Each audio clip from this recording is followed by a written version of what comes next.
देशासाठी आपले संपूर्ण जीवन समर्पित करून सीमारेषेवर दिवसरात्र सेवा बजावून निवृत्त झालेले सैनिक तीर्थगौड शंकरगौड पाटील यांचे गावकऱ्यांनी उत्साहात स्वागत केले।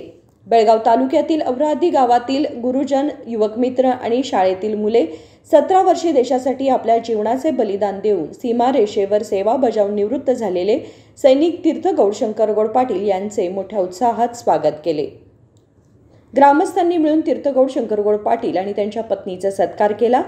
निवृत्त सैनिक म्हणाले की देशाच्या सर्व सीमारेषांवर सेवा बजावली आहे आणि निवृत्तीनंतर अवरादीला आल्यावर लोकांकडून मिळत असलेल्या प्रेमाने मला अभिमान वाटतो। ಇವತ್ತು ಇದು ನನ್ನ ಸಂವತ್ಸರಕ್ಕೆ ನಾನು ಈ ವಿದಾಯ ಹೇಳ್ತೀನಿ। ನಾಳೆಯಿಂದ ಈ ಸಂವತ್ಸರವನ್ನು ನಾವು ಅಂದುಕೊಂಡ್ರೂ ಕೂಡ ನಾವು ಇದನ್ನು ಧರಿಸುವಂಗಿಲ್ಲ। ನಾವು ಕೇವಲ ಇದನ್ನು ಸ್ವಲ್ಪ ಇದನ್ನ ಬದಲು ಮಾಡ್ಕೋಬಹುದು। ಏನಂತಂದ್ರೆ ಈ ಸಂವತ್ಸರ ದಕ್ಷಿಣ ನಾಳೆಯಿಂದ ಹೆಂಗೆ ಕಾಣ್ತೀನಿ ಅನ್ನುವಂಥ ಭಾವನೆ ಏನದ।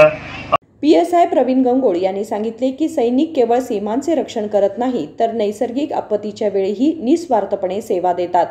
या कार्यक्रमात अनेक मान्यवर उपस्थित होते। राजेकर हिरेमठ, KMM मराठी, बेळगाव।